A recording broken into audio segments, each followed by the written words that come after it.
नागपुर में भाजपा प्रदेशाध्यक्ष चंद्रशेखर बावनकुले ने जिला परिषद चुनाव को लेकर बड़ा बयान दिया है। उन्होंने कहा कि भाजपा महाराष्ट्र में एक नंबर की पार्टी बनकर उभरेगी। महानगर पालिका की तरह ही जिला परिषदों में भी लगभग 8 स्थानों पर भाजपा के अध्यक्ष होंगे।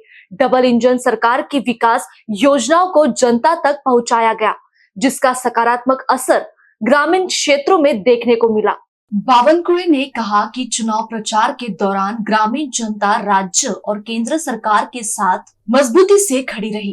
100% आहे। जेव्हा आम्ही निवडणुकीच्या प्रचाराला गेलो तेव्हा ग्रामीण जनता सुद्धा डबल इंजिन सरकार आणि मोदीच्या सरकारच्या, केंद्र सरकारच्या योजना, राज्य सरकारच्या योजना हे आम्ही मांडल्या आणि मला या ठिकाणी आनंद वाटतो की देवेंद्रजीच्या नेतृत्वामध्ये आज आम्हाला महाराष्ट्रामध्ये एक मोठं यश मिळाला है। पुणे जिले को लेकर उन्होंने कहा कि वहां मिला जन समर्थन उप मुख्यमंत्री अजित पवार को नहीं बल्कि महायुति को मिला है। कुछ जिला परिषदों में अजित पवार गुट, कुछ में शिंदे सेना और कुछ में भाजपा के अध्यक्ष होंगे। पुण्यामध्ये तर आधीच त्या ठिकाणी माननीय अजितदादा यांच्या पाठीशी दिलेलं आहेत, पण ठीक आहे, आता त्यांनी त्या ठिकाणी जिल्ह्याने जे मत दिलेलं आहे आणि अजितदादांनी जरी मत दिलं तरी महायुतीला मत दिलं आहे, त्यामुळं महायुती या ठिकाणी महाराष्ट्रामध्ये येणार आहे। काही अजितदादाचे अध्यक्ष बसतील, काही एकनाथ शिंदेजीचे त्या ठिकाणी शिवसेनेचे असेल, रत्नागिरी वगैरे त्या ठिकाणी दिसत आहे आणि त्यामुळं ज्या ठिकाणी एकनाथजी असतील ते एकनाथजी, अजितदादाचे पक्षाचे असतील तर ते अजितदादा आणि काही ठिकाणी भाजपा, म्हणजे मॅक्झिमम ठिकाणी भाजपा, असं महायुतीच त्या ठिकाणी महाराष्ट्रात दिसेल। कांग्रेस और महाविकास आघाड़ी पर निशाना साधते हुए उन्होंने कहा कि जनता अब नकारात्मक राजनीति और टीका टिप्पणी को नकार रही है। विकास को वोट मिला है, इसीलिए कांग्रेस को करारा झटका लगा है। नाही, महाविकास आघाडी नेमकी खाली गेलेली आहे कारण त्यांच्या भूमिका चुकतायत।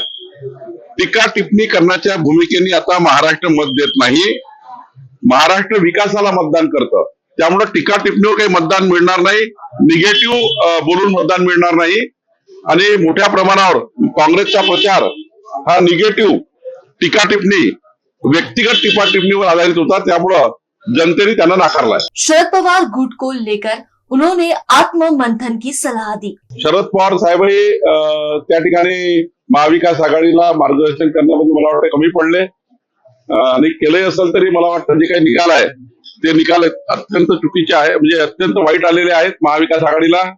महाविकास आघाडीच्या नेत्यांनी आत्मपरीक्षण केलं पाहिजे। उमरखेड़ के एक स्कूल में पाकिस्तान से जुड़ा गाना बजाने के मामले पर बावनकुळे ने इसे देशद्रोह जैसी कार्रवाई बताते हुए सख्त कार्रवाई की मांग की। देशद्रोहासारखे कृती आहे, अशा देशद्रोही विचार करणाऱ्या लोकांना जेरबंद करण्याकरता आम्ही त्या ठिकाणी कारवाई करण्याची सूचना दिलेली आहेत, माननीय मुख्यमंत्र्यांनी सूचना दिलेली आहेत आणि ज्या ठिकाणी अशा पद्धतीचं पाकिस्तान दर्जेने वर्तन ज्या शाळा करतील, जे लोक करतील, त्याला देशद्रोहासारखं त्या ठिकाणी कायदे कलमा लावून त्यांना अटक केली पाहिजे। वही चंद्रपुर मनपा को लेकर उन्होंने कहा कि परिस्थितियों के अनुसार भाजपा विरोध में बैठने को भी तैयार है। नाही, भाजपने हा विचार केलाय, जर कोणी आमच्यासोबत आलं तर आम्ही ना म्हणणार नाही, पण जर नाही आलं कोणी तर आम्ही विरोधी पक्षात बसू, विरोधी पक्षामध्ये बसण्याची तयारी आमची आहे। नागपुर महापौर पदग्रहण समारोह को लेकर उन्होंने बताया कि नीता ठाकरे महापौर और लीला हाथीबेड़ उप महापौर पद संभालेंगी। नाही, आमचा पदग्रहण सोहळा आहे, आमच्या महापौर या ठिकाणी नीता ठाकरेजी आणि आमच्या उपमहापौर हाथीबेड़ ताई या दोघांचाही पदग्रहण सोहळा आहे, मी त्यांना शुभेच्छा देतो।